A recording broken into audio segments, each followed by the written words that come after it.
பெரிய பெரிய சாம்ராஜ்யங்களை உருவாக்குனவங்க, கோடிக்கணக்கான மக்களை வழிநடத்தின தலைவர்கள், இன்னைக்கு இருக்கிற பெரிய தொழிலதிபர்கள், இவங்க எல்லார்கிட்டயும் பொதுவா ஒரு சக்தி இருக்கு. அது என்னன்னு யோசிச்சு பாத்தீங்களா?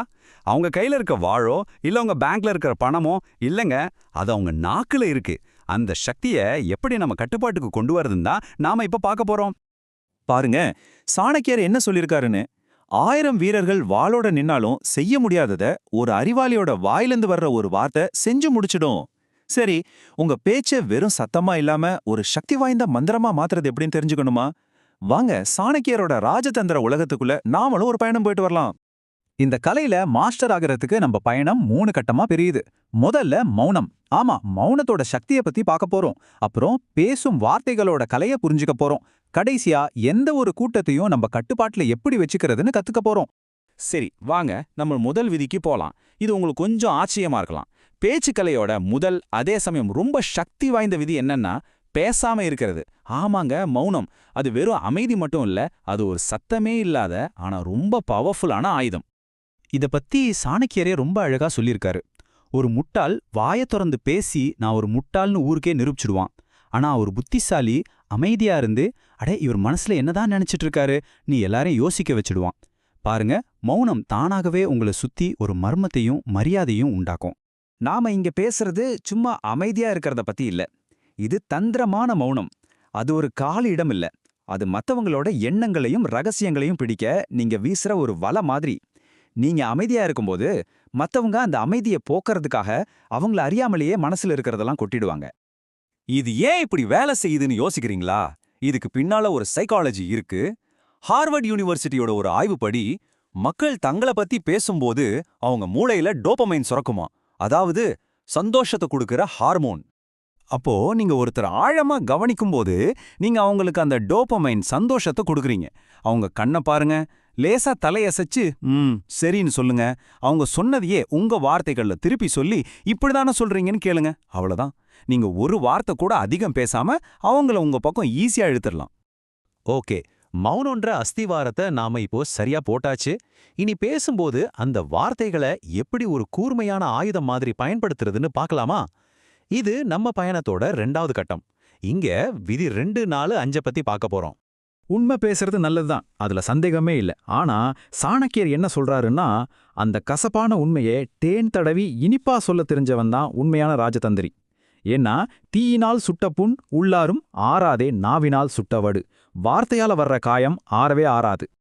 அப்போ ஒருத்தரோட தப்ப எப்படி சொல்றது? முதல்ல அவங்க உழைப்ப மனசார பாராட்டுங்க. அப்புறம், நாம இத இப்படி மாத்துனா இன்னும் சூப்பரா இருக்கும்னு எனக்கு தோணுதுன்னு ஒரு யோசனையா சொல்லுங்க. கடைசியா நீங்க என்ன நினைக்கிறீங்கன்னு அவங்க கருத்தையும் கேளுங்க.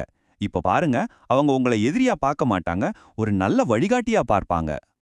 இப்போ 4வது விதி, சுருக்கமா பேசுறது தான் சக்தி.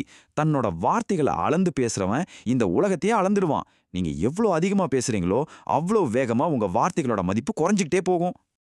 ஏன் கம்மியா பேசுறது சக்தி வாய்ந்தது? 1, உங்க மதிப்பு அதிகமாகும். 2, தேவையில்லாத ரகசியங்களை உளறதையோ தப்பு பண்றதையோ தவிர்க்கலாம். 3, நீங்க பேச ஆரம்பிக்கும் போதே எல்லாரும் நிமிர்ந்து உட்காந்து இவர் என்ன சொல்ல போறாருன்னு உன்னிப்பா கேட்பாங்க. இதுவே உங்க அதிகாரத்தை நிலைநாட்டும். 5வது விதி ரொம்ப ரொம்ப முக்கியமானது. உங்க ரகசியம் உங்க பற்களுக்கு பின்னால இருக்கிற வரைக்கும் மட்டும்தான் பாதுகாப்பு. உங்க திட்டங்களையும் பலவீனங்களையும் முன்கூட்டியே எல்லார்கிட்டயும் சொல்லிட்டா உங்க எதிரிக்கு நீங்களே கதவை திறந்து உள்ள கூப்பிடுற மாதிரி. சரி, நாம இப்போ கடைசி கட்டத்துக்கு வந்துட்டோம். இதுதான் மாஸ்டர் லெவல். மௌனத்தையும் பேச்சையும் கரெக்டா பயன்படுத்தி ஒரு சபைய எப்படியே ஆள்றது. இங்க நாம 3, 6, 7 ஆகிய விதிகளை பார்க்க போறோம். நீங்க வாய திறக்கிறதுக்கு முன்னாடி இந்த 3 கேள்வியை உங்ககிட்டயே கேட்டுக்கோங்க. நான் பேச போறது அவசியமானதா? அது உண்மையா? அது கேட்கறவங்களுக்கு பயனுள்ளதா? இந்த 3 கேள்விக்கும் ஆமான்னு பதில் வந்தா மட்டும் பேசுங்க. இல்லன்னா மௌனமே நல்லது. சூழல் தான் எல்லாமே. ஒரு வைரத்தோட மதிப்பு அதை கொண்டு போய் இரும்பு கடையில காட்டுனா யாருக்கு தெரியும்? அதே மாதிரிதான் உங்க பேச்சோட மதிப்பும் நீங்க யார்கிட்ட எப்போ எங்க பேசுறீங்கன்றத பொறுத்துதான் இருக்கு. அறிவாளிகள் சபையில அறிவா பேசணும், பாமரங்க கிட்ட எளிமையா பேசணும். 6வது விதி, உங்க உடல் மொழி. சில சமயம் உங்க வார்த்தைகளை விட இது ரொம்ப சக்தி வாய்ந்தது. உங்க பார்வை ஒரு சிங்கத்தோட பார்வை மாதிரி நேராவும் உறுதியாவும் இருக்கணும். கண்ணை பார்த்து பேசுறது உங்க தன்னம்பிக்கையையும் நேர்மையையும் பளிச்சுன்னு காட்டும். எப்பவும் நிமிர்ந்து நில்லுங்க. கோன் போட்டு உட்கார்ந்தா அது உங்க பலவீனத்தை காட்டும். உங்க முதுகெலும்ப நேரா வைக்கும்போது உங்க குரல்ல ஒரு கம்பீரம் வரும், உங்க தோரணையில ஒரு அதிகாரம் தானா தெரியும். உங்க முகத்தை எப்பவும் இனிமையா வச்சுக்கோங்க. ஒரு மென்மையான புன்னகை உங்க முன்னாடி கோவமா நிக்கிற எதிரிய கூட அமைதிப்படுத்திடும். இது நீங்க பதட்டமா இல்ல, முழு கட்டுப்பாட்டுல இருக்கீங்கன்ற செய்திய அவங்களுக்கு சொல்லாம சொல்லும்.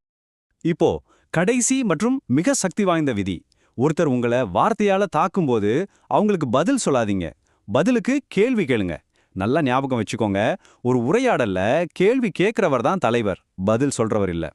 உதாரணத்துக்கு, உங்களால தான் இந்த ப்ராஜெக்ட் லேட்டுன்னு ஒருத்தர் கோவமா சொன்னா, நீங்க பதறி போய் பதில் சொல்லாதீங்க. அதுக்கு பதிலா, நீங்க சொல்றத நான் புரிஞ்சுக்க விரும்புறேன், இந்த வேலையோட எந்த பகுதி உங்களுக்கு அதிக கவலைய கொடுக்குதுன்னு சொல்ல முடியுமான்னு கேளுங்க. அவ்வளவுதான். இப்ப பந்து அவங்க பக்கம் போயிடும், கட்டுப்பாடும் உங்க கைக்கு வந்துடும். இதோ இப்போ உங்ககிட்ட முழுமையான 7 ஆயுதங்கள் இருக்கு. தந்திரமான மௌனம், ராஜதந்திர பேச்சு, சூழலுக்கு ஏத்த மாதிரி பேசுறது, சுருக்கமா பேசுறது, ரகசியம் காக்குறது, கம்பீரமான உடல் மொழி, அப்புறம் கேள்விகளால ஜெயிக்கிற கலை. இந்த 7 விதிகளும் உங்க நாக்குல இருந்துச்சுன்னா இந்த உலகம் உங்க கட்டுப்பாட்டுல இருக்கும். இனி நீங்க பேச போற ஒவ்வொரு வார்த்தையும் ஒரு சாம்ராஜ்யத்தை உருவாக்க முடியும். அந்த சக்திக்கு நீங்க தயாரா?